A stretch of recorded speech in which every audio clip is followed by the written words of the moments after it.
Hello and welcome to another episode of Ringside Fracas. Of course, we've had the Conor Benn Chris Eubank fight, so it's another special, another kind of a post-fight breakdown. And who better than to have Chris joining us? Chris, how are you, bro?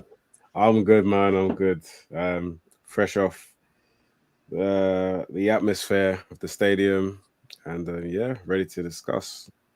And of course, like I say, when we have Conor Benn Chris Eubank Jr. fight, we've got to get the replacement fighter in. Sam's, how are you, bro? Yeah, not bad at all, man. Not bad at all. Epic night. Very epic night. Yeah, I mean, it was a fantastic night. I mean, in terms of British boxing, I saw so many casuals tweeting about it, talking about it. It was blowing up all over the internet. The entire event itself was well received throughout the entire British media sphere. So it was quite good, especially for the sport, that event had happened. But Chris, take us through. I mean, you went there live, you watched it all live. Take us through how you found the whole event to be and the kind of reactions you saw when you were walking outside and around the stadium. Yeah, I mean, I think first and foremost, everyone was buzzing for the event. Everyone was excited going into it. Yeah, a lot of people. I could hear a lot of people. I could overhear a lot of people discussing who they thought was going to win, how they thought people were going to win. Funnily enough, I heard a lot of people talking about Eubank's uppercut on my way in, and it happened to be something that was apparent during the actual fight. But yeah, the atmosphere was great. Loads of people there. In terms of getting into the stadium, I think most people got in around just before the Yarde fight, I'd say. So the Billam-Smith fight stadium was pretty empty. Yeah. I think after that was the Vidal Riley fight. Mhm. I think it was Vidal after that. Yeah. Started to fill out a little bit. Then you had Liam Smith versus McKenna. Started to bulk out, and I think the majority of people were there by the time the Yarde and Lyndon Arthur fight started. Atmosphere was good. Loads of fans of both fighters. So regardless of the boos, you could hear a lot of people cheering on both guys. I was saying in our chat that I was surprised that both fighters got booed. Like both fighters got booed. I'd probably say Conor got booed a bit more. But the public really appreciated both Chris Eubank Senior, as well as Nigel Benn. When the announcer announced their names and their titles, crowd went mad. And it's good to see because, especially as a boxing fan, we all know who Chris Eubank Senior was. We all know how good Nigel Benn was. But it's easy to forget how much of an impact they had and a legacy they had during the 90s. So it was good to see them being appreciated. But yeah, all in all, I would say the event was really good. The performances in the undercards were underwhelming. I will say that. The crowd definitely seemed bored during large spurts of the undercard. Especially like fights like the Yarde fight. People looked bored. Even the Liam Smith fight, people weren't really that interested until he got dropped. Vidal Riley fight, it surprisingly, I feel like people were a little bit more entertained. Maybe it was because it was still early, and I didn't really get to see the atmosphere for the Billam-Smith fight because there just wasn't many people in there. But yeah, I think the undercard, the performances were underwhelming. The actual fights weren't too great themselves, but you know the title card lived up to the bill, so we take that. Yeah, I mean, one thing with those weird season events is the cards. The production's quite good. I was going to ask you about that, how the production felt, because I went to go watch Joshua Dubois, and yeah, as an event, obviously some of the fights could have been better. Obviously, the main event was quite fun, but the actual production of the whole event was quite good, in my opinion. It was one of the best produced events I've ever been to. Like the lights were insane, this music, the set pieces, the ring walks, all of that. How did you find that in last night? Music was incredible. Music was really, really good. I think the standout walkout for me were the Yarde walkout. Obviously, Benn and Eubank, amazing, both of them. Miguel got a decent reception as well. I can't remember what he got, but he got a really decent reception. But yeah, the acoustics are good. The effects were good. Loads of celebrities about. You could see who was a fan favorite and who wasn't. The only thing I think definitely shouldn't be repeated. I mean, I doubt it will be, but they played a I think like a best of 3 of the Fatal Fury game just before the main card. Oh yeah, I saw that. And the crowd just went ballistic. They started booing so crazily, and I felt a bit sorry for the guys that were playing, because I think they were pro players. They're trying to display the game and whatnot, but you're appealing to the wrong crowd. This is not Read the room. Thing. Yeah, you've got to read the room, and you have to remember this was just before Eubank and Benn. It wasn't like it was right at the start of the show or whatnot. It was literally before. And I get it. You're trying to kill time because obviously there's a transition between the Yarde fight and the Eubank fight. But it wasn't the way to do it. There was much better ways to do that. You could have had another show. You could have had a proper performance. But I mean, in a bid to promote this game, that's what they've done. And mate, it did not leave a good impression whatsoever. I mean, there's still, yeah, I feel like certain things they still don't have a clue in terms of how to promote certain things well, and they're trying to force promotion rather than actually do good and natural promotion well. And like the whole Let's give a bit of slack though, because I do like the fact they're trying new things, but they're trying to bring like some fresh lens to things. Even though some things don't land, even the ring girls being like celebrities, that was pretty cool. Like when I saw Ed Sheeran coming, I was like, wait, is that Ed Sheeran? It was actually Ed Sheeran, wasn't it? Because I know he's got a lookalike that looks just like him. No, I think it's his lookalike. No, I think it's his lookalike. Yeah, I thought so. Oh, it definitely wouldn't have been him. They've done me. Yeah. So Ed Sheeran's lookalike. Yeah, his lookalike looks exactly like him. It's scary. Okay, they actually done me. I thought Ed Sheeran for real. They done me where I thought they were throwing a mad bag at them and said, yeah, like you lot come and do this to make it a bit more like fresh and fun. But even still, I'm still talking about it. Do you know what I mean? So just different things. I don't mind them trying, experimenting. Some things will land, some things won't land. But the game thing was horrible. Yeah. And the whole putting the logo on the middle of the canvas, it started making certain people slip because of the logo itself in the first So, I think Chef Clarke slipped. I'm not sure who else slipped. Blanton slipped a couple times. Yeah. But I remember Chef's one was quite bad. They almost looked like a knockdown. That's how much it affected it. So yeah, so there's still a couple things they're trying, but it's a decent event that they put on. But let's get straight into the main event. I mean, Eubank Jr. taking on Conor Benn in a fight that I can't lie. It kind of went how I expected it to go. Yeah. Because we said this before when we did the preview, that 3 years ago you would have expected Conor, when the first fight was announced, or the first time it was announced, that Conor Eubank would destroy him. But you can see the decline, and you saw that in the first couple rounds with Chris Eubank. He looked slower. He looked like he was holding his feet a bit more, and the shots looked like they affected him more than they usually would. Especially in round 3, Conor Benn landed a left hook, kind of had him reeling a bit. He had to kind of get his legs under him, and his legs still don't really look that under him per se. And Conor does what he normally does. He comes up fast. He's twitching a lot. He's got lots of energy about him. But the problem with him is, after a couple rounds, you realize there's no plan B or plan C or plan D. It's just the same shots he's trying to throw again and again, quite over emotional at times. And you can see with these shots coming. And the good thing for him in this fight was that Eubank's quite short, so some of those shots were landing because he wasn't able to react in time the way he normally does.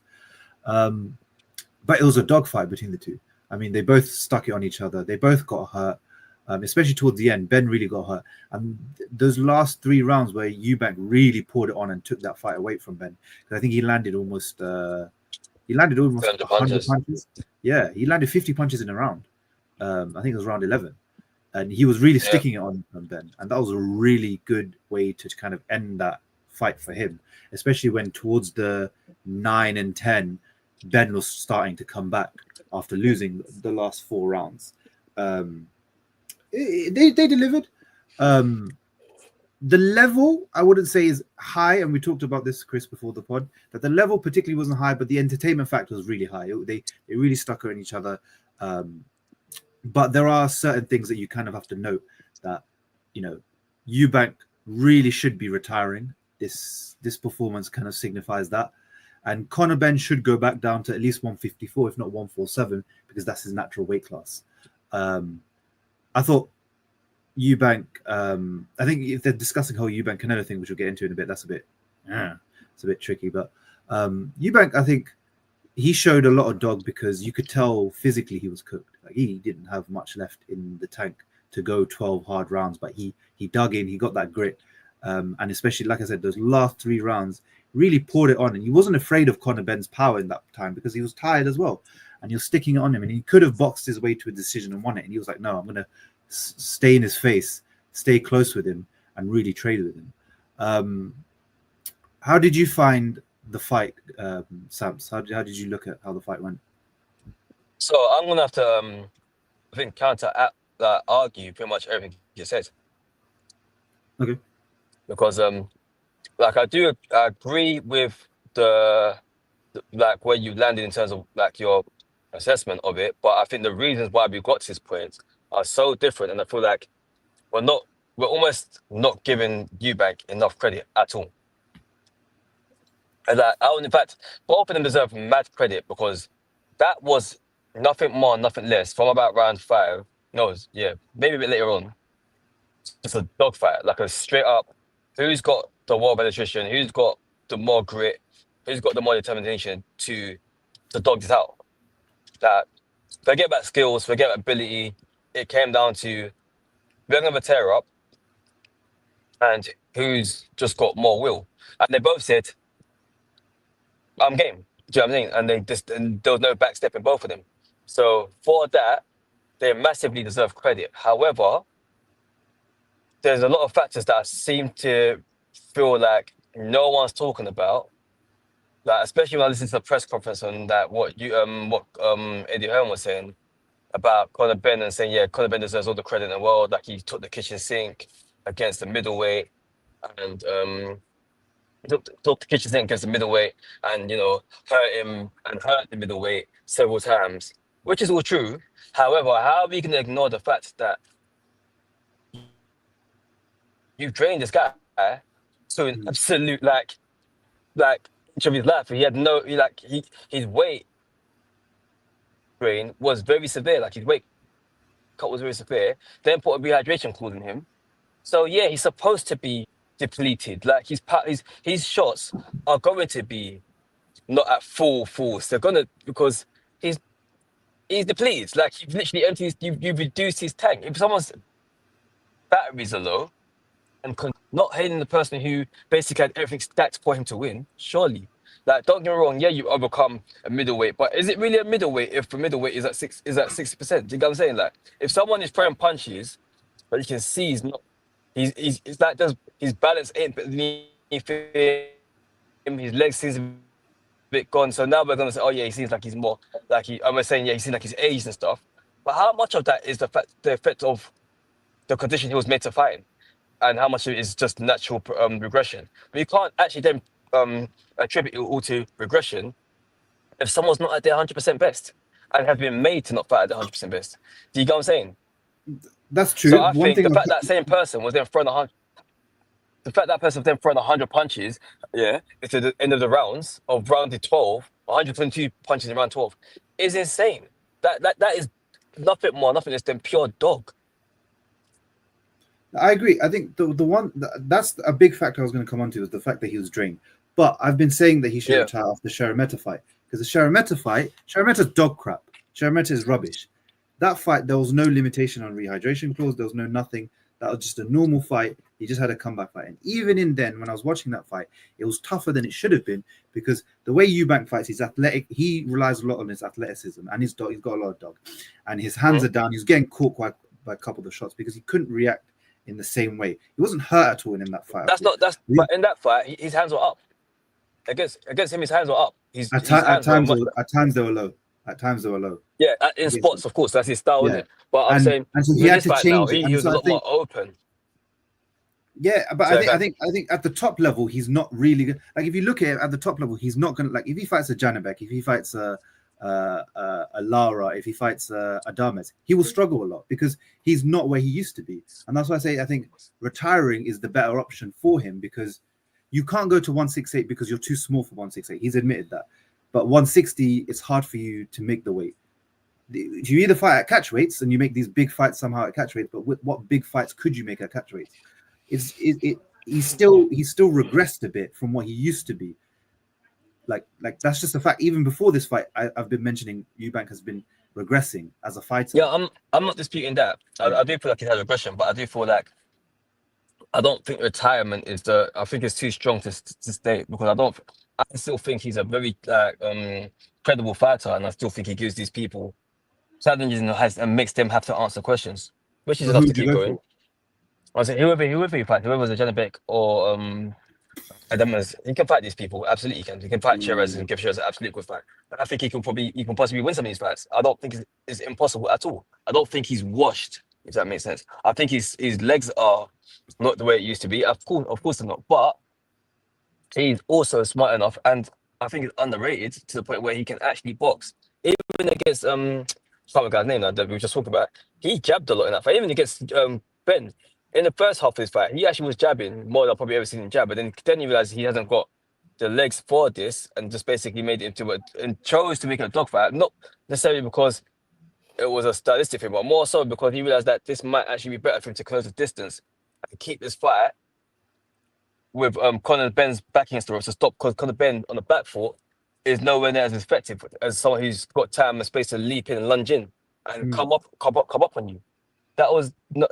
So he was forced to fight a fight that doesn't necessarily suit him, but he could do so because of the fact that again, his energy levels are depleted. Like his legs ain't the same, but he's still very athletic. He's still very fit, and that wasn't showing itself to me. I think that was a quite bad performance from Eubank, in all honesty, because he just wasn't physically there.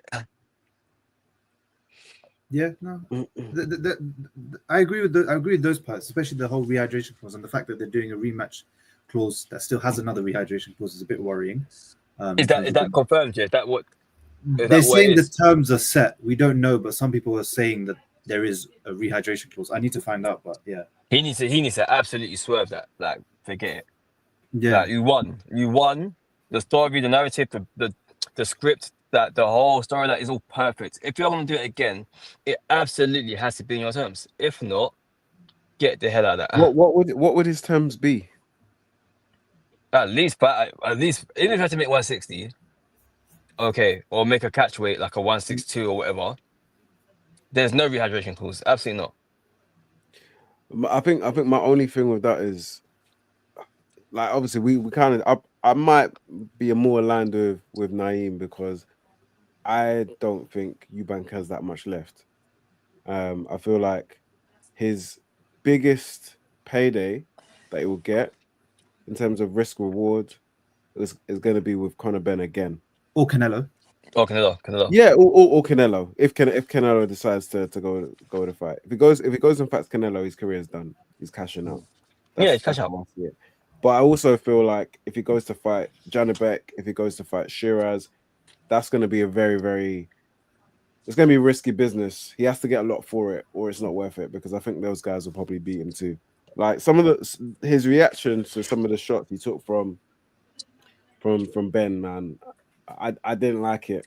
I didn't like it at all. Okay, let me ask you this question, though.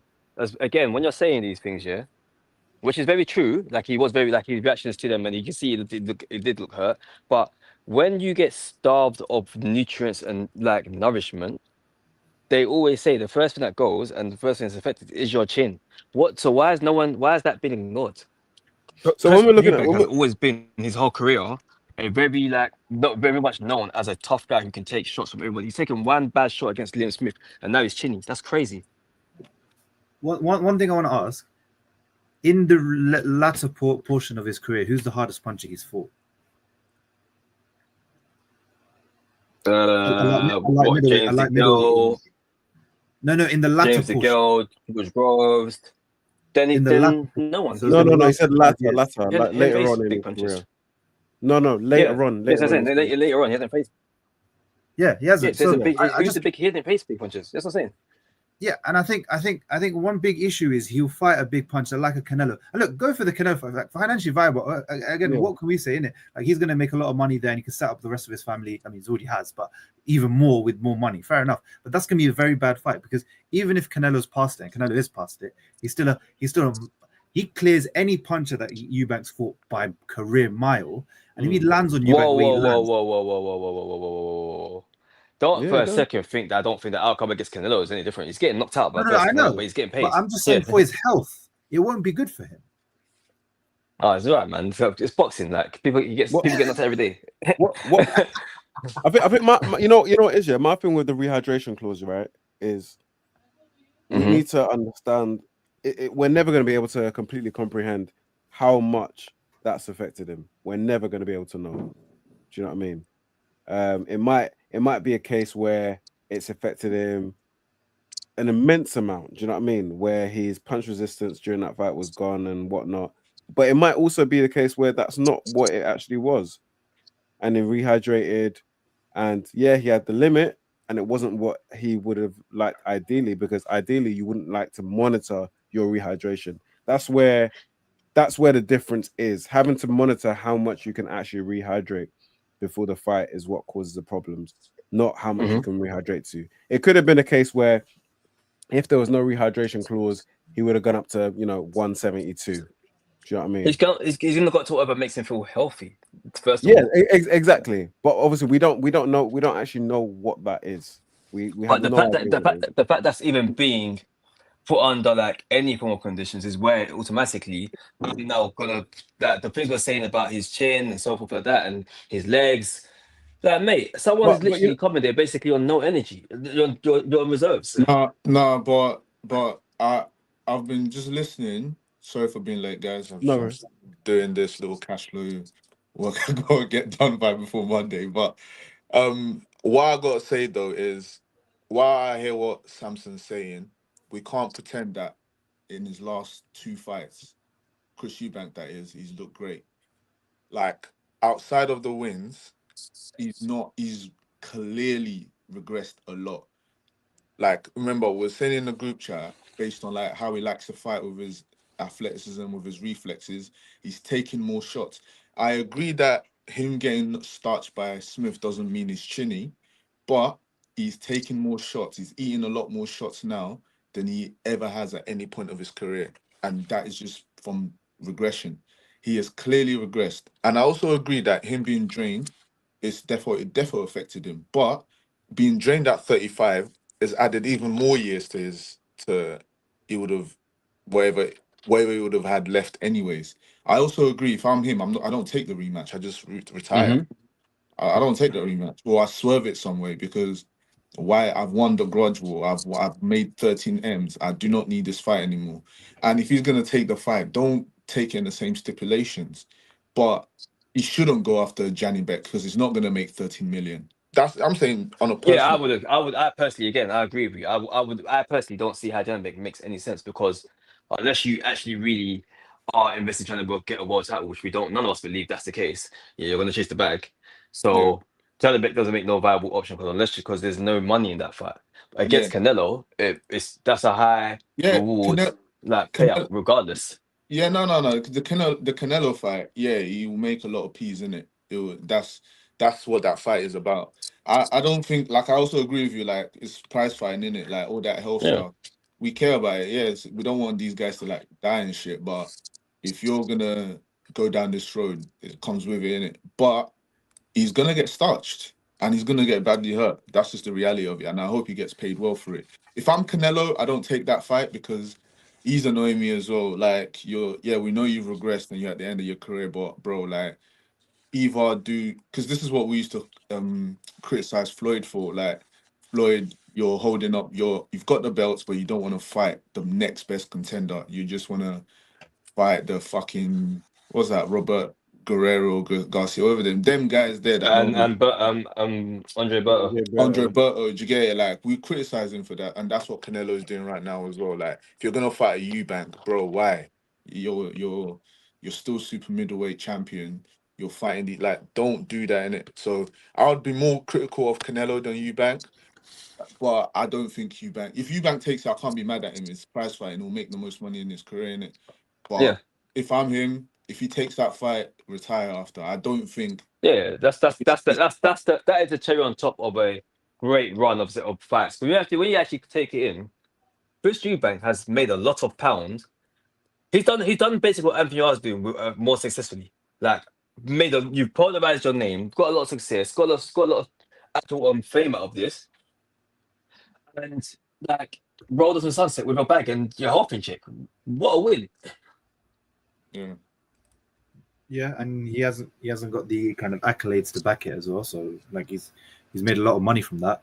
But yeah, in the grand scheme of things, yeah, as like when you retire and those belts don't pay your bills. Do you know what I mean? Yeah, as they say, he's won.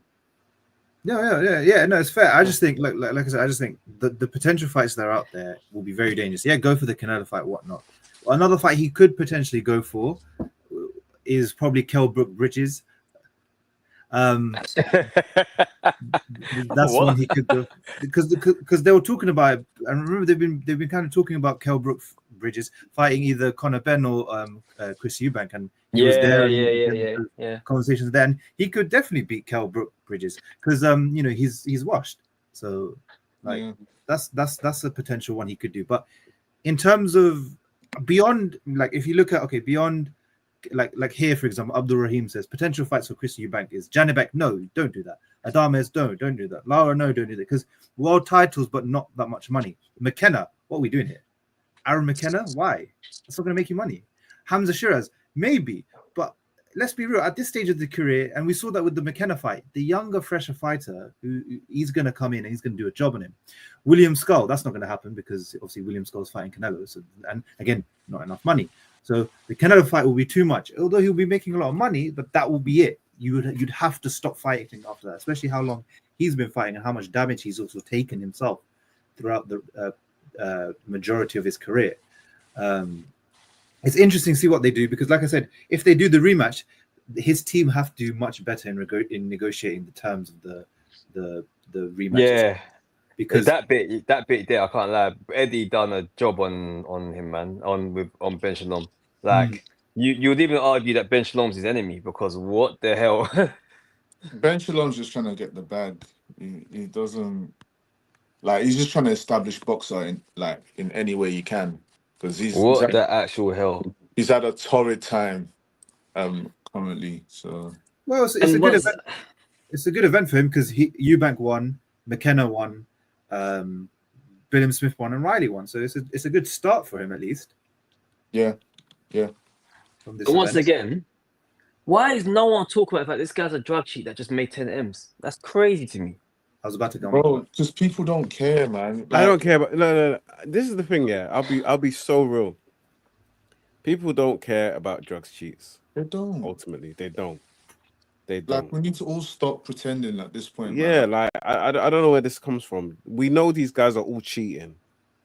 But my thing is, it's not about what I care about. It's more in the case of we're giving this guy credit. But mate, why are we allowing this guy to be a victim of his own failures? And even the drug cheats that we do know about, you get some sort of ban or some sort of punishment or some sort of acknowledgement of this is where it is. We're just washing under the carpet. This is crazy. Not really. Canelo didn't get anything. Canelo did get it. He was banned. He still was backdated. And it was backdated ban. We still know him as a drug cheat. Whether we want to fail or slice and dice it, that's what happened. We've got a guy who's literally walking around saying, I didn't cheat. And that's just where it is. They all say they didn't cheat though. Even Canelo's won the whole Mexican meat thing, and then they proved it. But Yeah, because they see. Listen, this is the difference though. They proved it by a hair for the calls. Yeah, whether we want to agree with it or not, You can't. he's Oh, yeah, you can't do that. whether we want to agree with it or not, he's gonna have his way to go and exonerate himself. Yeah, and it's legal. That's legally exonerated and it's been washed and whatever. Conor Benn's done nothing. It's all like under embargo, and no one can actually even view this stuff as to what he's even done to say this is what's validated. He himself can't say what's done to validate. It's just what it is. It's yeah. And But people this is the people thing more smarter again. than Like you can do what you like to validate, but we know these guys cheated. We know all these guys cheated, regardless of what you do to validate. We know you cheated. And Yeah, but I'm just saying, at least like it's like, okay. The only people that Canelo's acknowledged, yeah, that regardless of whether he still served the ban, he's still paid out, and this is public knowledge. This is what's happened, regardless of whatever you've done to exonerate it, whatever, you have been brought to some sort of justice. Conor Benn's just sat in his ass 2 years, come out, had a massive fight in Tottenham, 70,000 fans, got 10 million, and walked away. And now they're saying he's getting some sort of like public acknowledgement. He's a public hero because Eddie Hearn, because he's overcome all these mad obstacles. The obstacles of him being a drug cheater. What is going on here? look, ultimately, we buy into the stories of the fighters more than anything else. So all the politics, all the legal stuff, even the drug stuff, we don't really, as boxing fans, we're just trying to be entertained at the end of the day. We want the illusion. We want the illusion of guys being true and honest and virtuous. We want that whole illusion, but ultimately we want to see the best fights. If they ban Canelo now, everyone's going to be pissed. Do you know what I mean? Everyone's pissed. Facts. If they ban Canelo, the public will try and find a blight for him. Facts. Because we want to see the best fighters fight. Beterbiev probably on stuff. You know what I mean? Bivol, same. Do you know what I mean? Usyk, same. Do you know what I mean? But ultimately, we want to see these guys fight.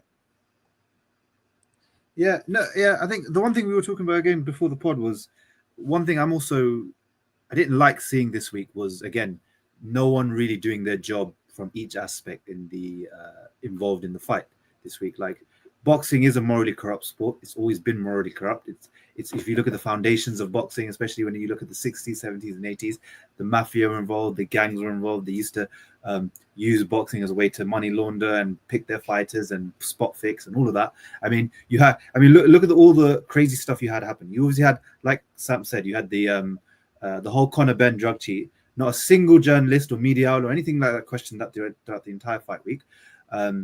You have Mazhar Majid, who's a convicted spot fixer in cricket in Chris Eubank's camp, and he's got close ties to Boxer and that camp. No one questioned that the entire fight week. You've got the drugs test and the fact that the British Boxing Board of Control literally didn't really do much. And then when it came to the whole glove selection and all of that, there's all this kind of to and fro.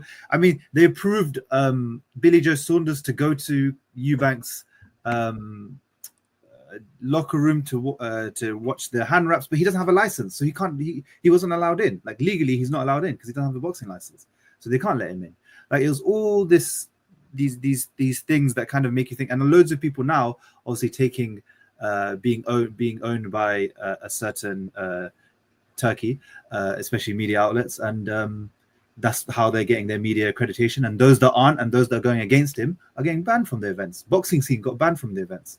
Boxing Scene, this big boxing news organization, they got banned from covering the event. Yeah, like you're seeing a regression of boxing going back to what it used to be. Especially this fight week's kind of signified that, like with what Sam said, and all these other factors as well. So it's been quite disappointing. Like Ron says, Tyson Fury is banned from America. No one said a thing.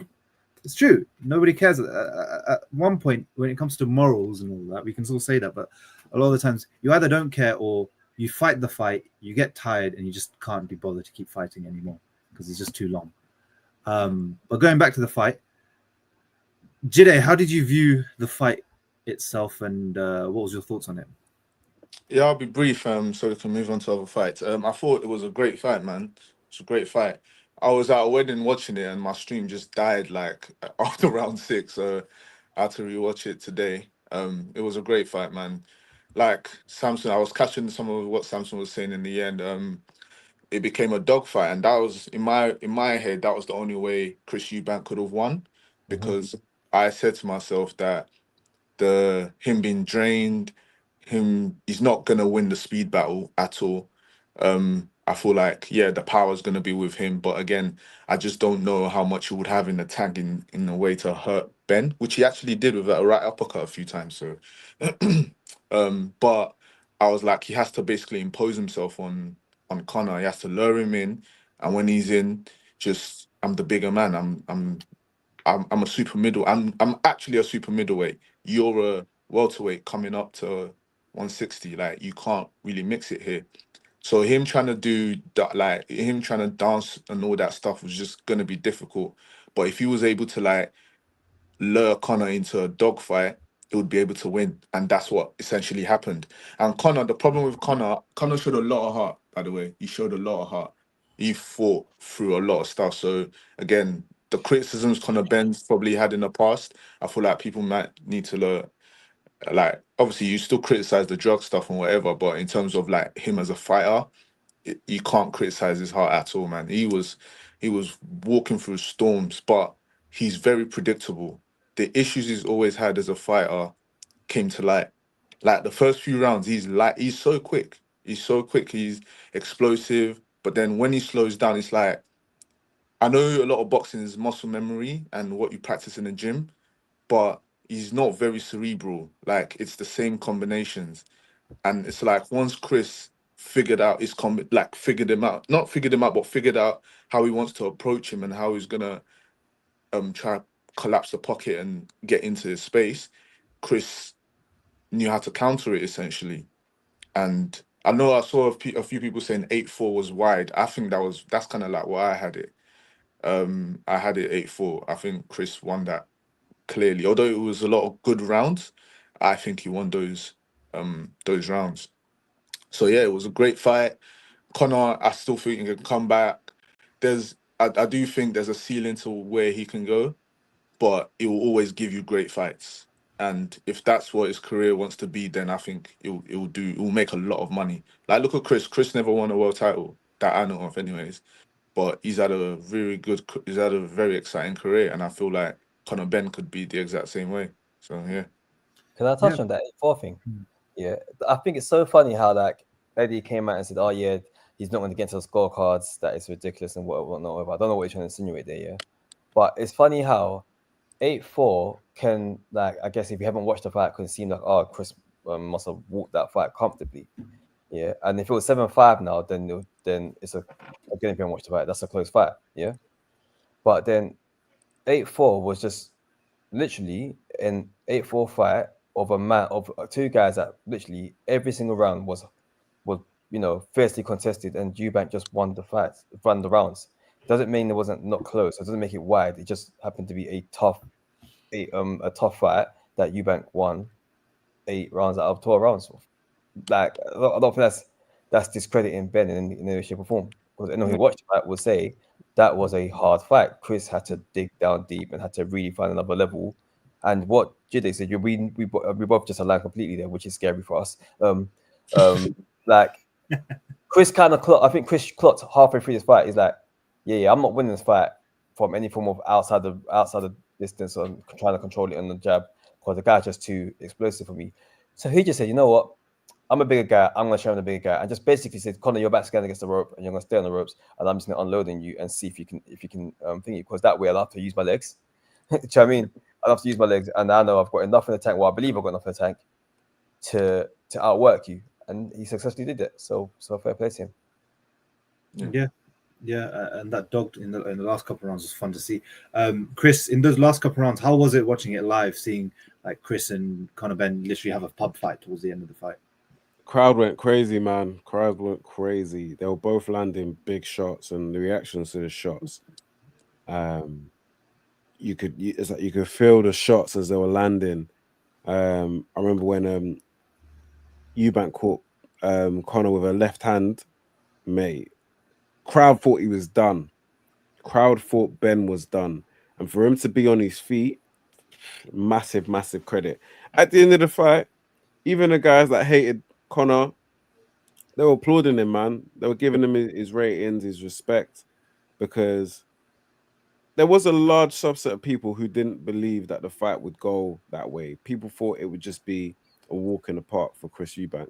And I think that's the main thing and the most important thing people have to remember. You know, Eubank came into this fight, the bigger man, the more experienced man, and it would have taken a lot based on what we'd seen from Conor Benn in his last few fights and from his resume in total, would have taken a lot for him to be able to overcome that, regardless of the rehydration. And this is the thing, I don't think the rehydration offsets those deficiencies that he has. But he showed a lot. He showed a lot of courage. And I think people will be invested in his career going forward. For me personally, he should go back to 147, and he can see what he can do there. You know, start training with, start mixing up with better guys. You know, get some good experience and sparring, and then we can see what he does from there. Yeah, it'll be, like I said, it's going to be interesting to see what happens next. I think the rematch is probably what's on the cards next for both of them. I think Turkey even said he's looking at doing it in September if they're both fine and healthy. So we'll see if we kind of revisit it. One good aspect about that fight, if there's any kind of good aspects to take, obviously there's how good it was, how well received, but also the reintroduction of the relationship between Chris Eubank Sr. and Chris Eubank Jr. That was a big viral, as big of a moment as you could get. It was nice to see that you know, they patched up whatever it was, whether it was mind games, whatever it was. At least it's nice to see that they patched up for the fight, and seeing him walk out in that big coat of his, and then that towards the end saying Rastafari, and just no explanation beyond that is as Chris Eubank Sr. as it gets. You said mind games, Chris. What's your thoughts about that whole scenario? Personally, I feel like they've reconciled a long time ago. And I feel like he was always coming. The whole thing was promoting an angle, and they've structured it in a way where they knew the kind of reaction this would garner. Yeah, do you know what I mean? Him they coming played to the fight. It's a no-brainer. Do you know what I mean? It's a no-brainer. Yeah. He said himself after the fight, he was always coming. That's my son. Like, come on, let's be real. This is Eubank's biggest fight. This is the biggest fight of his career, and you think his dad's not going to be there against his biggest rival's son? He was always going to be there, man. He was always going to be there. Jide, what's your thoughts on that? Like the whole him coming out and everything like that. Yeah, man, it was a great moment in terms of like the moments, but yeah, I agree with Chris. It was planned from time back. Like when it comes to playing a blinder, that's what I said. I think I said it in the chat that Chris basically structured this entire promotion, making himself a hero now. Like the British public love him. Yeah. And it was just perfect from the start of when he egged Conor and from the very, very start of him cooking Eddie Hearn in the press conferences, and he has just played an absolute blinder, like to the point where those guys that we know the type that like Liam, the Smith brothers, that like Billy Joe, that hate Chris, that hate his guts, they were rooting for him. It's like they hate Eddie Hearn and Benn more than they dislike Chris. So you had that getting into the promotion. Then you had he's weight drained. You had other boxers that box in the UK saying this should be called off. I can't believe Chris has been made to be drained like this. You had Adam Catterall coming out and basically openly showing his bias. Like he's meant to be quote unquote saying it down the middle, but you can tell by his language he's using. He really wants Conor Benn to get absolutely battered. Like you had the entire UK boxing public supporting Chris. So, and then now at the end of the fight, after a great fight, or before whatever, the son and the father and son quote unquote reconciled. It was like, if I'm Eddie Hearn, although he lost, I'm smiling all the way to the bank, because bro, you've just made such a crazy moment that both Chris and Conor are gonna benefit from it. they're going to benefit from massively. So yeah, I think it was planned, but it was brilliant, man. Brilliant promotion. What, Sam? Do you think it's staged as well? Or you think a father comes at the rescue in the last I moment? called it from early doors. I said, this is cap. All of this is like, I said, these men are showmen, and they are literally running the perfect script. And Eubank has been running the most like A1. I think I kept saying that. I think I can last post like he goes after the press conferences and also like he goes to his boys and starts busting up, just laughing like, yeah, I nailed that. Like, yeah, I'm running this character, I'm running this whole story. Yeah, I'm gonna have to overcome this weight draining. That's the condition to put on me. It's the Warriors Code. I'm gonna overcome these obstacles, and it's such a Rocky story. Like it's like Rocky. Well, I don't know what number on Rocky 9 or something here. Like, yeah, he fought for his dad's last name, fought for his surname, was made to come fat underweight, was made to go through his rehydration clause. Then the guy's a drug cheat, and I egged him. Then my dad hates me. Then my dad shows up, and the actual fight itself was a complete like emotional ride of emotion roller coaster. The whole fight from round 0 to round 12, and I dogged it out. I've overcome, and he's won, and he's victorious. It's literally like this is like a movie script. All day you can pick it up all day long. You know what I mean? And the fact the good guy won in the end as well, yeah, and the bad promoter and the drug cheat like was left reeling. It's A1 stuff. But I will say they had me, man. They had me when his dad came out and said, he goes, "You think I'll never stand with him? He's a disgrace." I said, yeah, no. That one, I thought there's no way he's capping, like he's acting. I thought, okay, this has to be real now, and forget about him coming out on the fight now.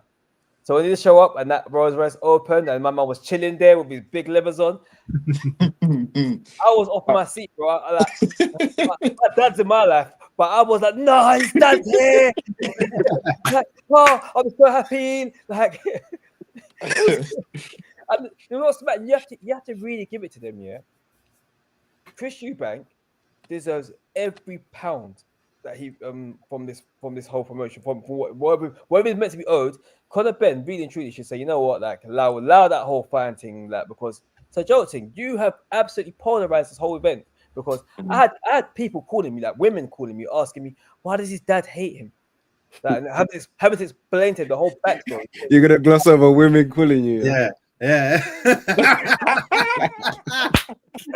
To explain like why, like, because it's come out of the boxing world and entered like just it's captured everyone's hearts, and everyone's like, "Right, what's going on? Like, what's the big deal here?" Da, da, da.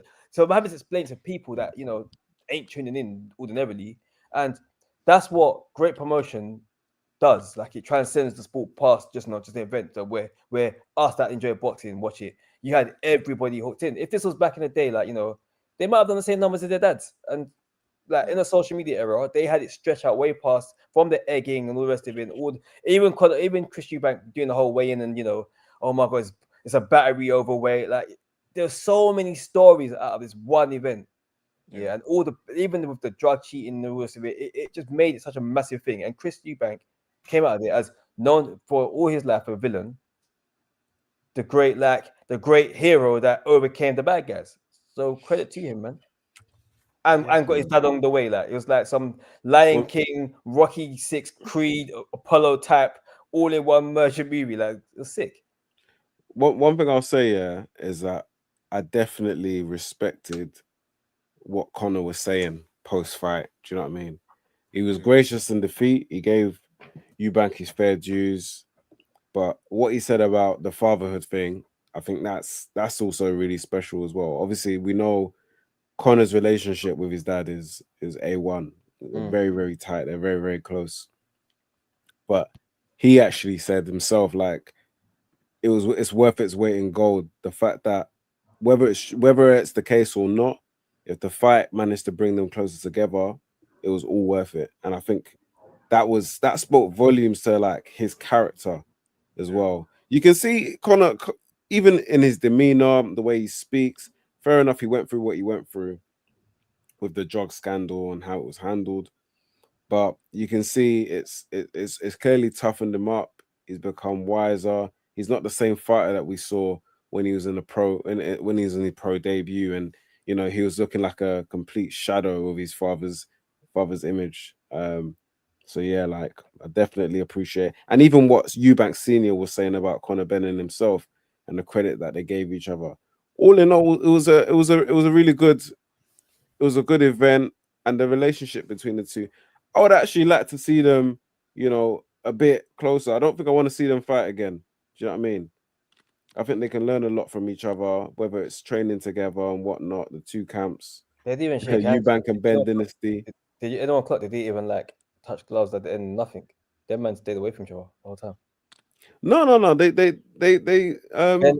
Benn Jr. and Eubank. Yeah, right at the end. I didn't see them on each other at all. No, they went up to each other. Maybe on camera, I didn't see it. I was wondering, like, wow, like you don't really. Yeah, no. They went up to each other for sure. Yeah, they went up to each other. I don't think there's any bad blood between the two. I think the only issue was that because of I think Eubank had a broken jaw. Is that confirmed? No, so Boxer came out and said there was no, but they just took him back to the hospital. Oh, he had a swollen jaw. Sorry, he had a swollen jaw. Oh, I guess it was a suspected broken jaw at the time. Yeah. So he got rushed out. He got rushed out to hospital quite soon after to go get checked out. But no, they embraced at the end. Yeah, no, it was nice, like those moments, and it kind of shows you that boxing isn't the thing, and there are things bigger than boxing, and it's good that they reconciled. And like I said, like you lot said, it felt like a movie script at times, especially watching that fight and the whole build up to it all. Yeah, I think we're probably going to get a rematch, so it'll be interesting to see. Question. Yes. So you know how we said about, like, obviously where Chris Eubank goes, yeah, after this. Like, I actually feel like Conor Benn's in a bit of a tough, like, spot. Yep.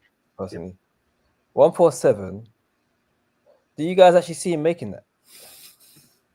I don't know if he's packed on that much muscle or not, or if this is a case when he comes into this.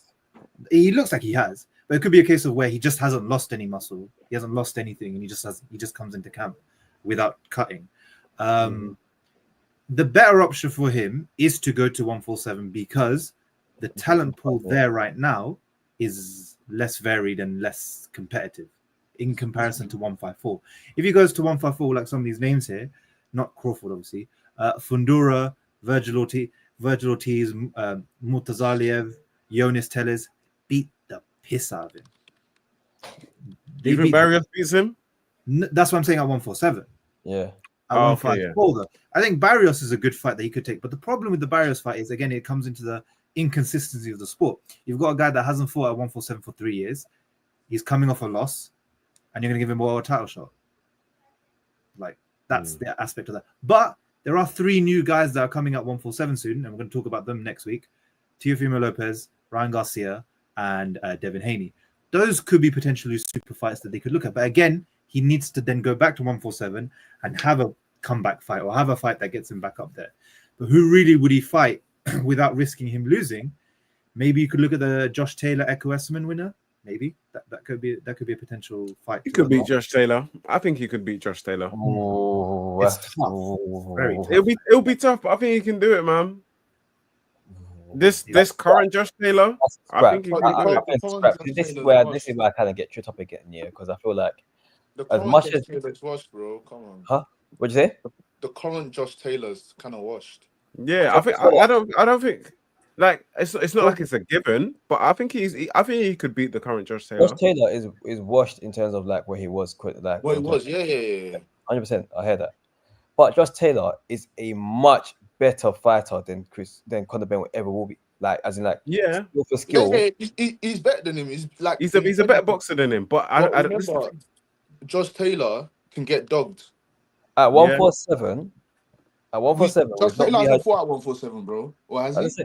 No, he's going up to 147. He's going up to 147. He's because Josh Taylor's struggling at weight, which is what his main issue was. Okay. It fully fit that Josh Taylor that had. I still think personally, Josh would win, but I don't think it's like a wash. Because I don't think he washes him. I don't think he washes Benn. No, I don't think anyone washes Benn. Benn is He's a live dog, isn't it? At the end of the day, yeah.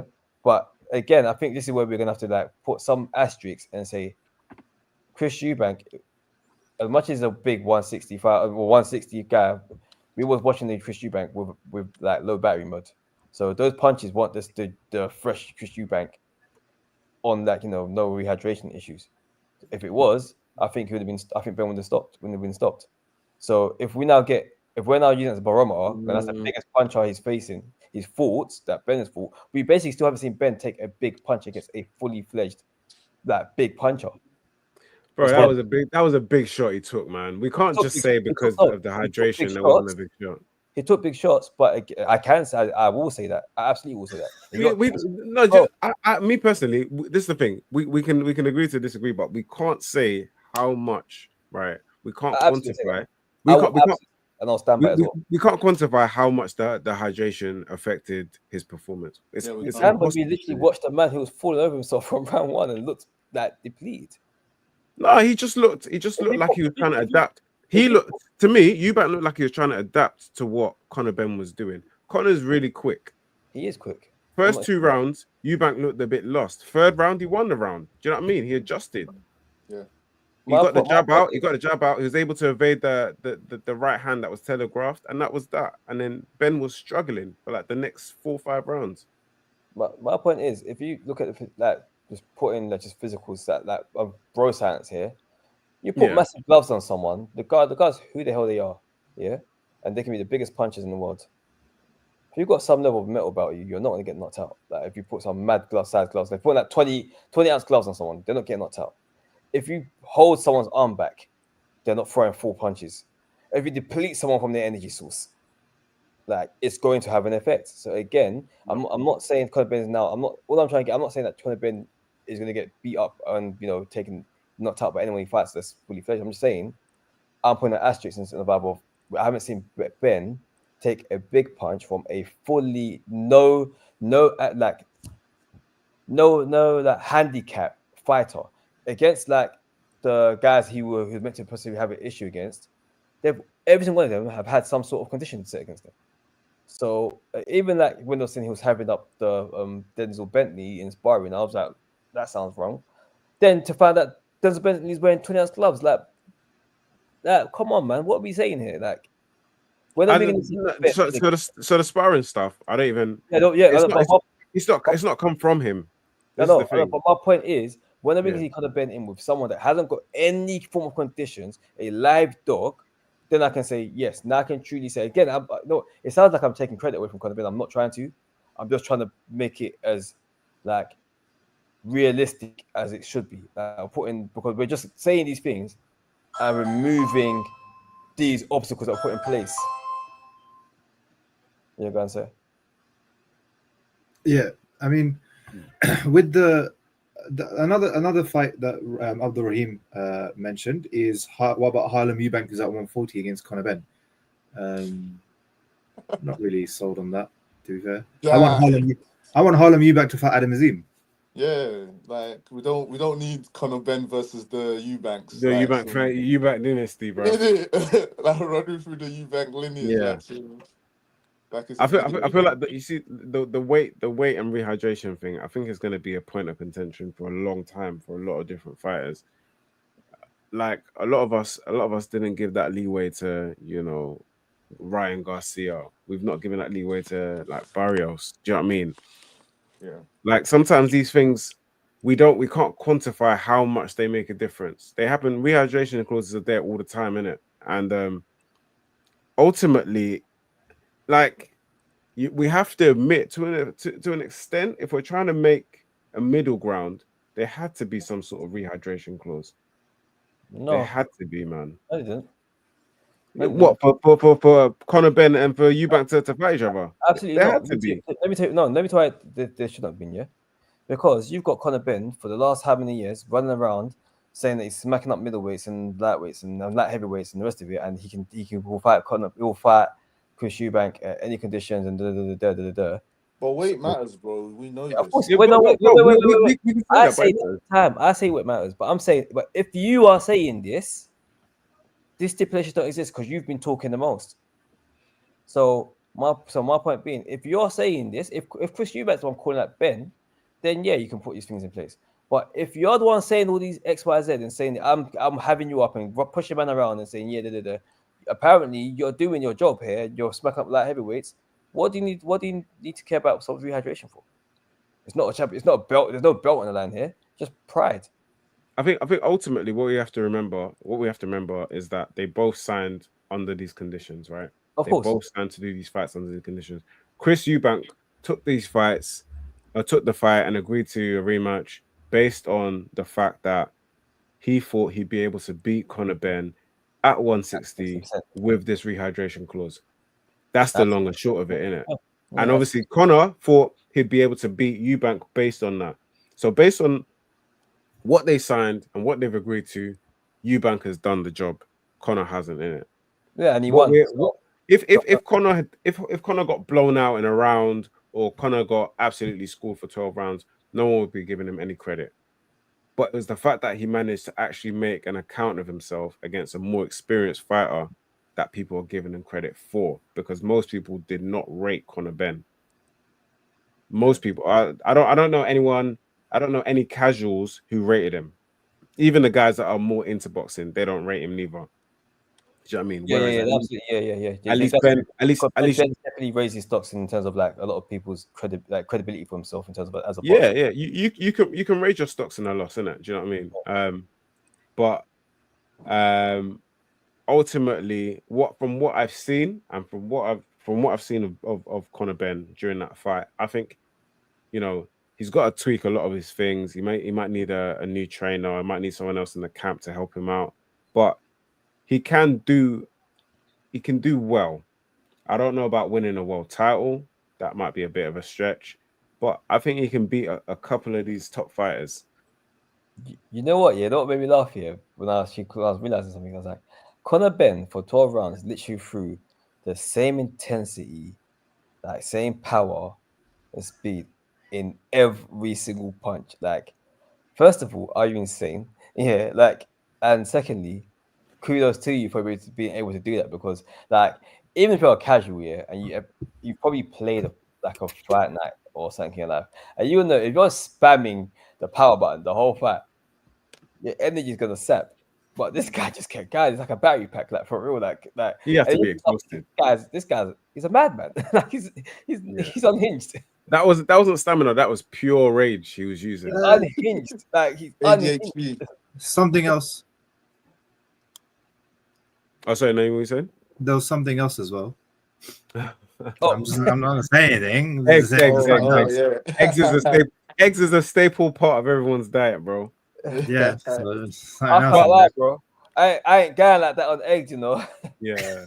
But you know what? Yeah, you know what? I heard a lot of people saying that Ben ain't got no power, yeah, and his power wasn't showing.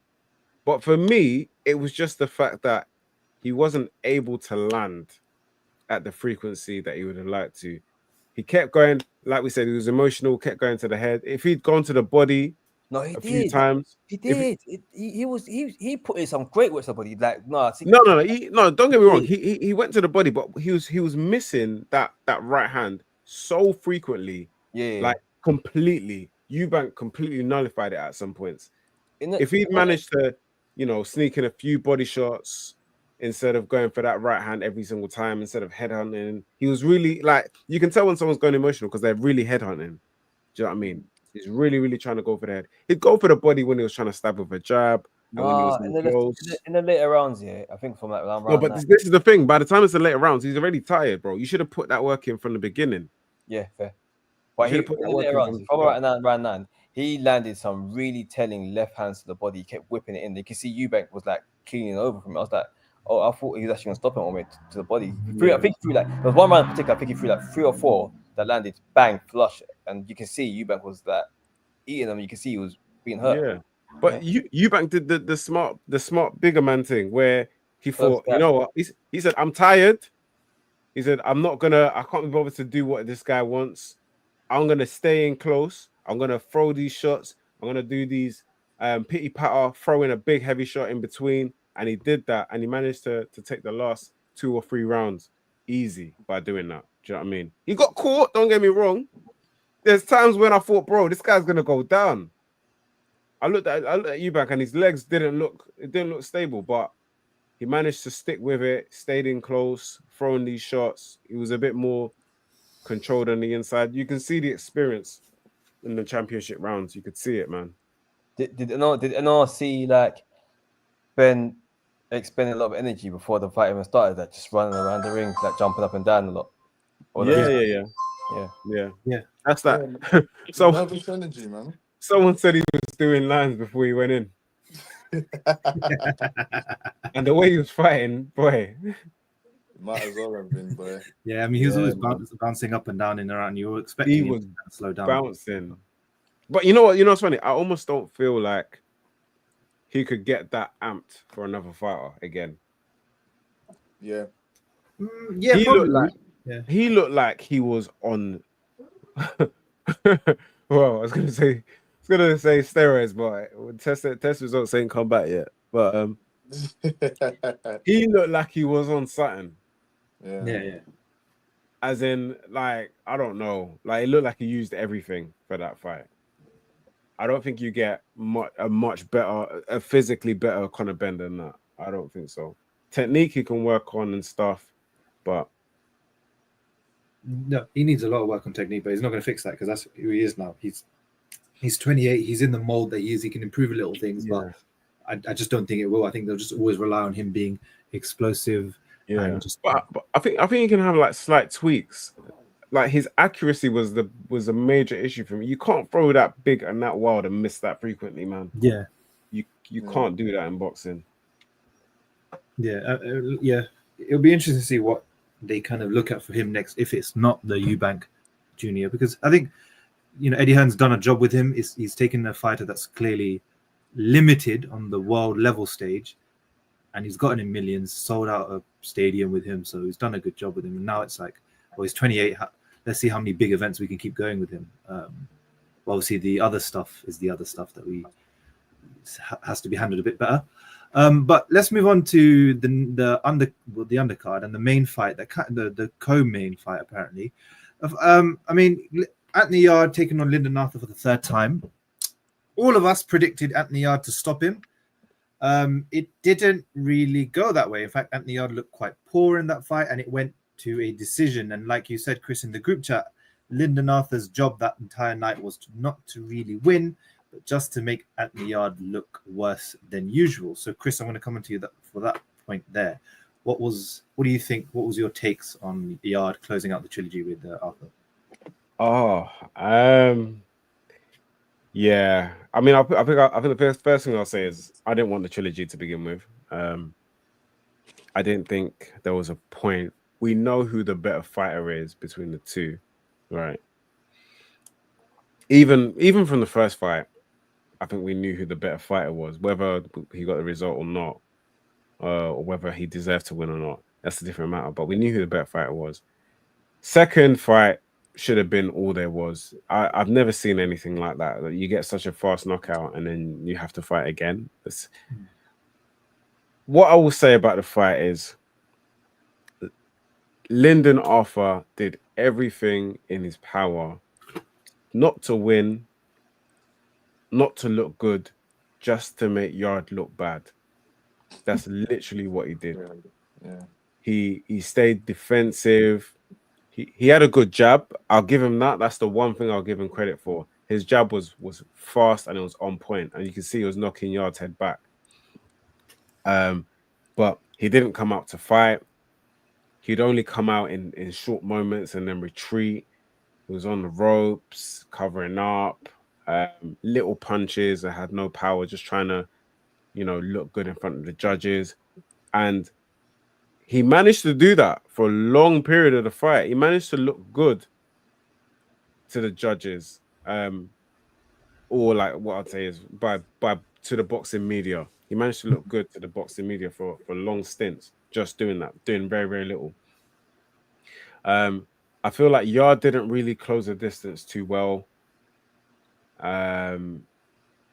Probably was a footwork issue. But I think as the urgent nature of the fight determined that he might be behind on the cards. He managed to stay close to him, increase his punch output,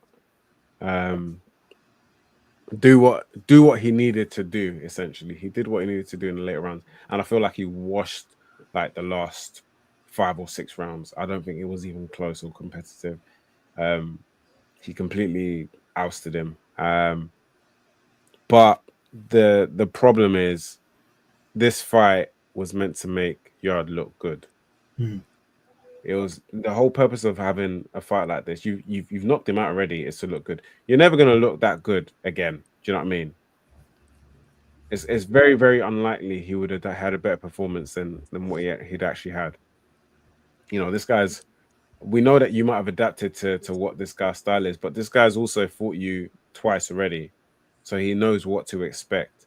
He knows the kind of things he might need to stay away from. He knows the mistake he made in the last fight. So it's gonna be difficult to look good. But yeah, he got the victory, but it's kind of like a bit of a downer. I don't think anyone's too happy about it or too excited about the win. I think the quicker we move on and get the Buatsi fight sorted, the better. Once that's signed and sealed, everyone will forget about this. But yeah, wasn't a great fight at all. I mean, yeah, I agree. I think one of the biggest problems with that Buatsi fight is the monster fight that it could have been for the UK. It's lost a lot of the appeal and a lot of the buzz. And in fact, if they make the fight next, which they should, it still won't garner a tenth of the attention that it should have gotten when it was at its peak. It's fallen off quite massively, that fight. And now it's more of a case of I can see that fight being put on the undercard of a big fight rather than it being its own main card event itself. It's quite disappointing, especially like we were speaking about Anthony Yarde's career. Just doing these fights don't really do him much favors other than just padding the record up at this point now. Jide, did you have a look at the fight and what do you think of Yarde's performance? Yeah, I watched the fight. Yeah, it just wasn't a good fight, man.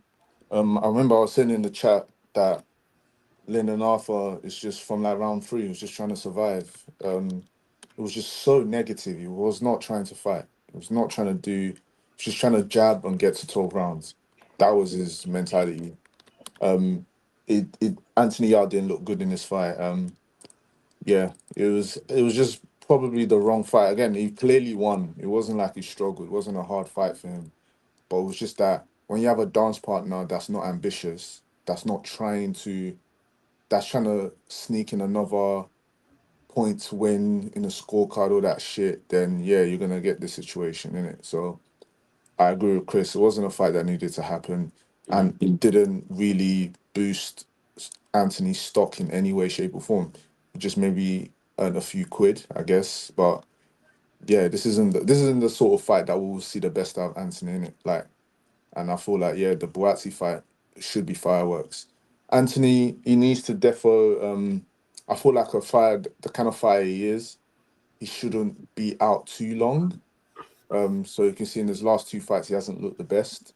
So I feel like someone like him needs to have a bit of momentum when he goes into fighting. So if they can get this Buatsi fight end of the year, then yeah, they shouldn't delay it till like next year because I don't think it benefits Anthony. But yeah. Yeah, Samps, your thoughts on that trilogy fight? Boy, oh boy. So the trilogy that no one ever wanted to watch, and the fact that no one wished they watched. It was terrible, man. Like, in honesty, I think what makes that fight so bad is we've already seen this fight and we've already seen like a very conclusive, explosive victory that everyone went away from and said that was, like an amazing job, well done. Like, now you're meant to propel yourself from that point going forward. Like, because really and truly, Lyndon Arthur was never meant to be the story in Anthony Yarde's career that it's become.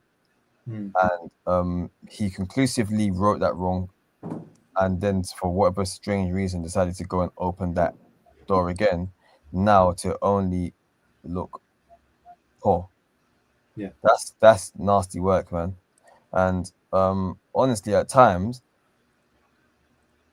I have to give Lyndon Arthur credit because I remembered, oh yeah, this guy's got a really good jab, and he showed that throughout the fight. He had Yarde basically eating the jab flush, and had him. You can see there's points where Yarde looked a bit confused and like, what do I do to offensively get at him, because I haven't quite figured out how to get past his jab. He went in close. Lindenhoff didn't mind that, just tied him up and just worked off the back of the ropes. Was catching Yarde with like really good crisp shots in between as well. Nothing. At no point was Yarde in trouble, but it just seemed to be perplexed by what was in front of what was presented in front of him. And you can see Lindenhoff is very much a confidence fighter, where the more and more that fight was going on, the more and more he was up a bit. Yeah, seemed to get more and more comfortable with even Yarde's single shots. Well, I guess they're single shots, so Yarde didn't seem to have the pop that was going to really trouble Lindenhoff. So, and Linden's like, I can actually time you, and your shots ain't like, they're not doing too much. If anything, Linden actually landed the better, cleaner, effective shots during the fight, where you see visibly Yarde having to say the stuff like, "Nope, didn't do nothing. That's not hurting me." But they're still landing flush on you. Like you have no defensive ability to even evade these shots from coming. Do you know what I mean? So it just didn't look good at all. And honestly, prior to that fight, I know full well I'm like a yo-yo when it comes to this now, with the Buatsi Yarde situation. And one day I'm very much, in fact, I'm definitely the definition of like recency bias. So depending on what the person's done last, that person's winning. So when Yarde obviously come with his last fight, I said, yeah, Buatsi's gonna beat him. Buatsi's last fight, I said, yeah, Yarde's gonna beat him. Off this fight, I'm like, yeah, Buatsi's gonna beat him again. Yeah. I think not really much to say. It's been disappointing. The fight got made. The fight performance is also disappointing. It's just that there's nothing else left for Anthony Yarde other than the Buatsi fight. Just anything else wouldn't really make sense. Maybe Callum Smith, but even then, there's no point of doing it. Could I ask as well? Like, would you not be worried against like Callum Smith? I think Callum Smith might do him over. Yeah, that's a potential. Like he could lose that fight. Yeah.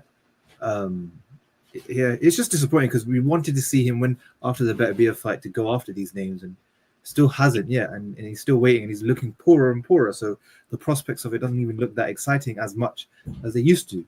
And for Lindenhoff, it's just going back to Wasserman boxing, going back to Channel 5. Maybe fight Dan Aziz, both coming off losses, so that would be decent for them to. Dan Aziz puts him to work. Sorry, Dan Aziz puts work in him.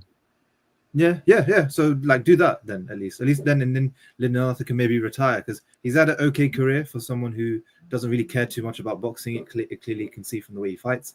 Fought for world title, fought Anthony Yarde 3 times, got a decent bit of money. He's headlined a couple of times himself.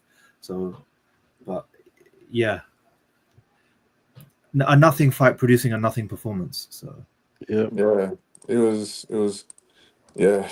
It was mad because it was lose. But I didn't realize it was lose. Like, you know what I'm saying? Like, somehow he managed to get a bonus loss out of this. if he won in fashion, it was like, oh, what was the point of that? We all know what's going to happen. If he didn't win, we're in a position now. But somehow he's come out of there was like, you lost, but what? Even though you won, you would have been better off losing. Yeah. Honestly, I actually thought like, oh yeah, at least that shows why we could have watched it, because yeah, there was some maybe Yarde got a bit lucky and caught a good shot in the second fight, but this was just like the fact that he looks a bit lost in there as well was like, hey, you fought this guy before, mate. Like, he's not presenting anything new. The exact same jab that he presented that troubled you the first time, and you dealt with this really efficiently second time, man, where you just kind of ran through him and you up your work rate, but you got in there. I think to a degree, I think he's actually probably like going and like, what's that word? He's overestimated him. Like, he just thought, yeah, I'm like, it's gonna be a formality. I'm not tried before. I'm gonna knock you out again at some point. So, but then he just found himself a bit confusing there at times. But he's still obviously Anthony Yarde, and he's still a great explosive fighter that very much carries power in both his hands and can light off someone at any given moment. So we just need to see him get back to that. And I think we might need a dance partner to bring that out of him. Yeah. Hopefully that dance was to Joshua Buatsi, and hopefully they can make that this year and not keep delaying it any further. And then another fight on the undercard. This is a good fight on matchup, but in the actual fight itself wasn't that good. It was well within Vidal Riley's performance. That was a good performance from Vidal Riley. Showed a lot of his technical ability, his speed. He made Clarke look stupid at times, old and stiff in that as well. It's what you need to do, especially when you win the British title again, and on the biggest, on one of the biggest cards he's been a part, and also his home stadium, because obviously he's a Tottenham fan, so that's his home stadium, so it's obviously quite nice. And Chef Clarke doing the Arsenal fans rubbish by playing North London Forever, but then not following it up. Typical Arsenal fashion, anyway. But anyway, there was that. It was a good. More on Tuesday. Chill out. Yeah. It was good to see. It was good to see Riley kind of come into more of his technical ability. But Clarke was poor. I think that you can't deny. Clarke didn't look strong at all. He didn't look like he could physically do anything, and his feet just looked very, very stuck in the mud. Gina, how did you view that fight, and what are your thoughts on Vidal Riley as a fighter after that? Yeah, Vidal. I think Vidal's a good fighter. But again, I expected him to beat Chef Clarke and to do it quite comfortably, which he ultimately did. But again, it wasn't a great fight. I feel like Vidal needs a performance, to get everyone sold. He needs a big performance against a good name, especially in the cruiserweight division right now. It's quite like CBS. I don't think CBS is as talented as Vidal, but CBS has managed to create a niche for himself in the way he fights, and the way he goes about his work. While Vidal, it's like he's always in sparring mode, if you get what I mean. Yeah, it's like I don't know. I don't know. I feel like he needs to switch off and go from being just being in sparring mode to being in fighting mode, and trying to get guys out of there, trying to be spiteful, trying to hurt guys. And I don't know if it's something that is 27 now, so he needs to get on it because careers are short. And yeah, that's what I have to say. Yeah, I mean, I think it was quite decent, especially and Ranch saying as well. Vidal might be the best technical fighter from the UK in that weight class of cruiserweights. I think so. Yeah, could be. Definitely, I agree. I agree. Chris, you sold on the YouTuber? You know what? Yeah, I am. I'm sold. I think Vidal is a seriously good boxer, man. Yeah. I rated him. I've always thought he was okay. I thought he could box, but for me, I think the turning point was the Lawal fight, right? And it's a similar sentiment with this Chef Clarke fight, because these guys are. Anytime I've seen Lawal fight, anytime I've seen Chef Clarke fight, they're brutal. They're brutes. They hit very, very hard. They're athletic. They're strong. So for me, I've always seen Vidal as, the boxer, the mover. He's the one who tries to calm the pace down. And I always see his opponent's task as to disrupt that, to draw him into a dogfight, to make him uncomfortable, to hurt him, to do all of that kind of stuff, right? And both times I've seen him manage to nullify these strong dudes. These guys that hit hard. They box okay. They're not the best boxers in the world, but they've got grit and they've got desire. And he made it so easy, man. I wasn't even sure if Chef Clarke won a round. I tried to give him maybe the first round just for the sake of it, but I wasn't even sure if he won that. I'm close with one of Chef Clarke's boys, and I spoke to him after the fight, and he's obviously spoken to Clarke by this point, and Chef Clarke was saying he's so good. He was just saying he's just that good. He's really that good. So when you're hearing comments like that from a mid-level, what would you call him, a mid to high tier cruiserweight, probably around British fringe European, around that level. Yeah, fringe European level, cruiserweight. I think it's a good sign, man. I think it's a good sign. I've just never really seen him disrupted. I've never really seen him, you know, I've never seen him hurt. Even the stories I hear from him in sparring, I was saying in the group chat that someone I know sparred him recently. He done like a 20-round Shark Tank, just sparring at everyone in the gym, and he's battered all of them. And the guy I know, he's broken his eye. So and this is the thing, he's got that in him. He's got that kind of mean streak in him. But I feel he's so conservative, and because he's dominating these fights by such a margin, he doesn't feel the need to go and, you know, risk it. And you see that in a lot of fighters. So we really need someone who is strong and who's willing to come and do damage. Hopefully we can move up to, you know, Isaac Chamberlain next. I wouldn't mind seeing him in with Billam-Smith. Just someone who is really going to unsettle him, because I feel until we see him against someone who's of that level and of that caliber, people are going to still say the same things, that, you know, he's boring, or we don't know how good he is, and blah, blah. And yeah, fair enough, he's not the most entertaining, but he's a very, very skilled boxer. And I feel like he's one of those boxers that the brutes have to come and make a name for themselves by really doing a number on him. So, yeah, someone to watch out for. Sam, do you agree? Is he someone you're going to keep your eyes out for in the future? Yeah, no, absolutely. In all honesty, he's someone I didn't actually originally rate, but I just naturally just kind of wrote him off thinking I was part of the celebrity misfits tab crowd. So when I actually sat down to start watching him against the Wild, the first time I actually properly sat down, I was like, I might have misread this one here. But then I was also still a bit like, okay, but Lawal obviously did seem a bit like he had like a lot of quitting him for whatever reason. He just didn't seem like he really fancied it. So I was a bit scared. So I was a bit like moving along the line on, okay, he seems like he's got a bit about him. But yesterday I was like, I've definitely got it wrong here. I've miscalculated this one. So yeah, for sure, he's done his thing. Just looks like a really tidy technical fighter, to be honest with you.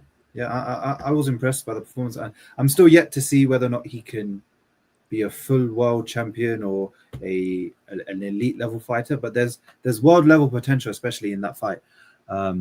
So especially, you know, it's good to see what he could do next. I think the Isaac Chamberlain's fight is something they should revisit.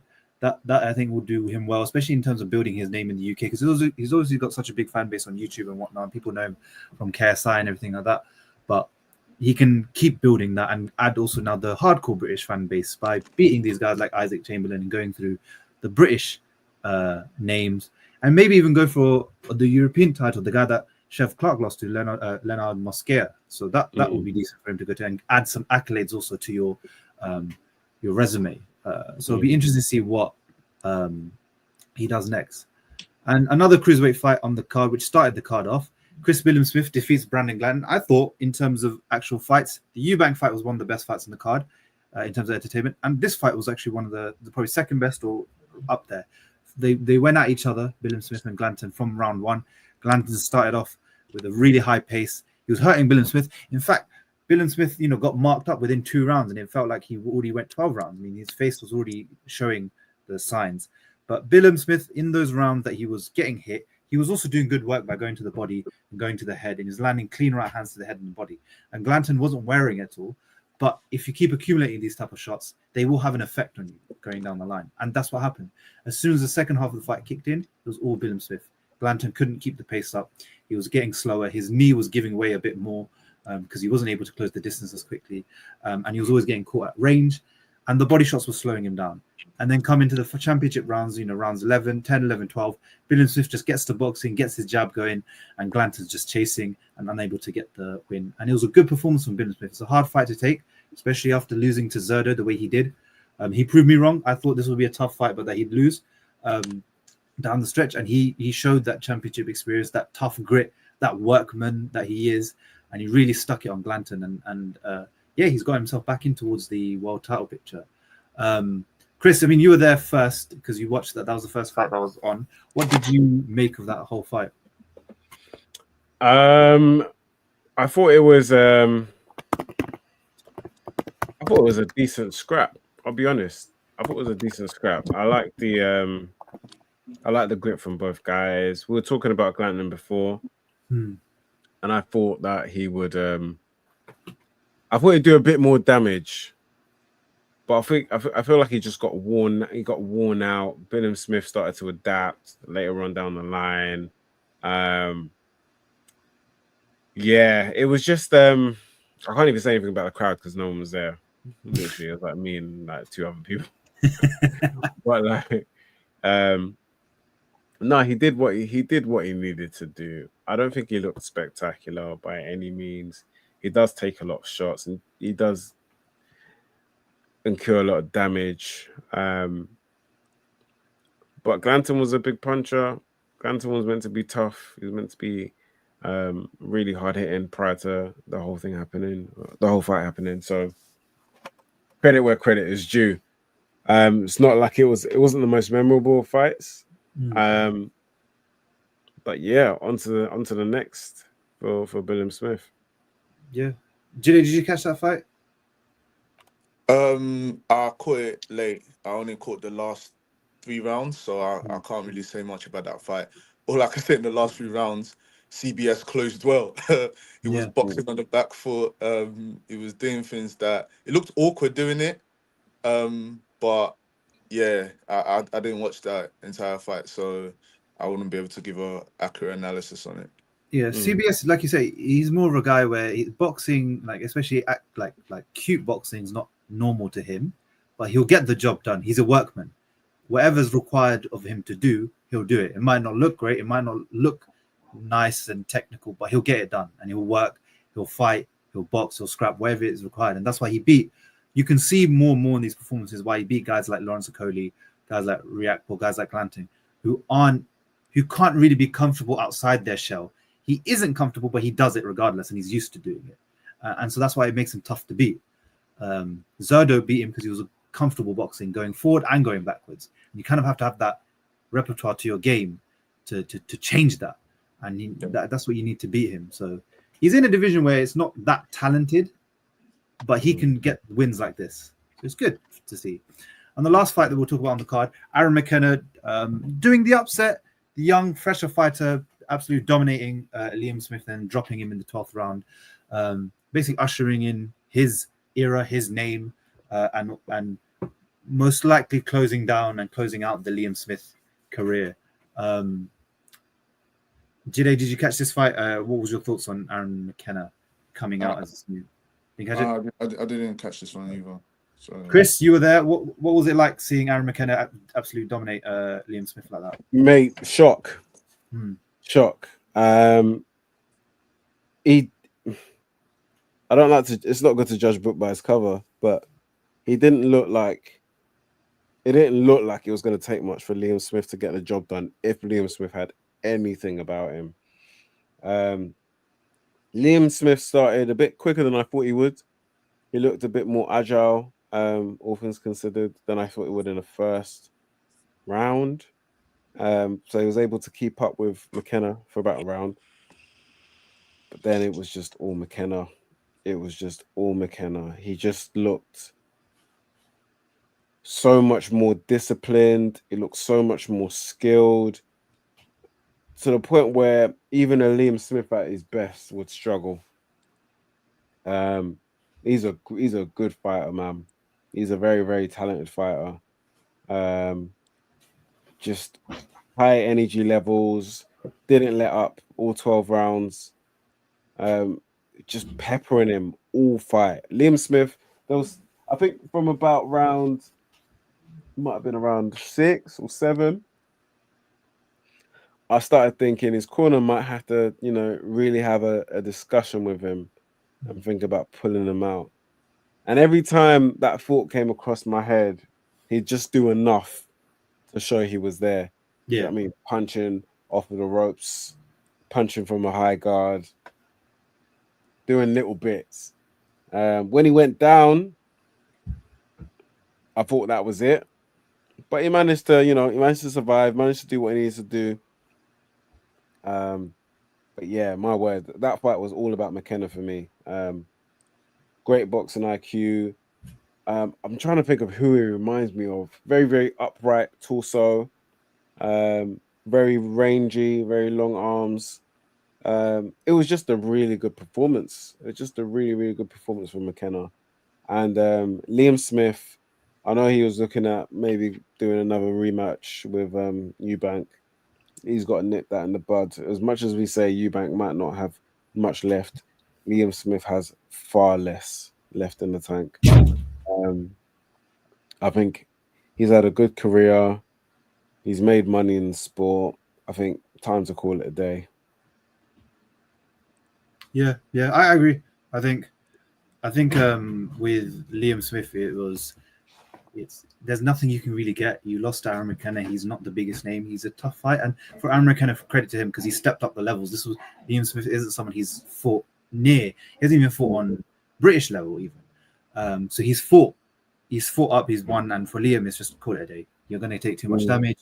You've been out for a while, and you've taken more damage in between. So it's the best thing to do is retire. For Aaron McKenna, good addition to the middleweight division. Hopefully, we can see him in with some decent names like.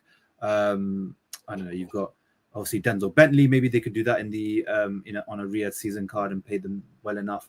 But he's certainly pushed his name towards the upper echelon of that division, especially with the win over Liam Smith.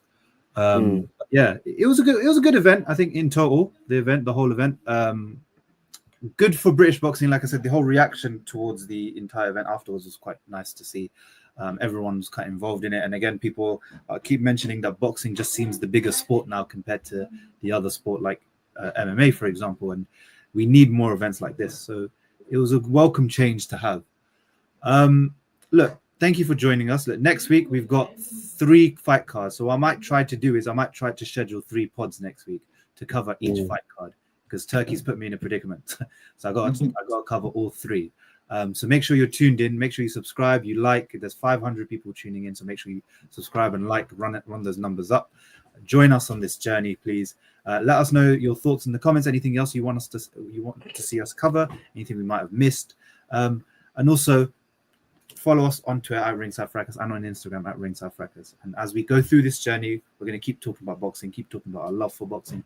So we'd love to have you along for the ride. So see you in the next week. Peace. All right. Cool. Cheers. Cheers, guys.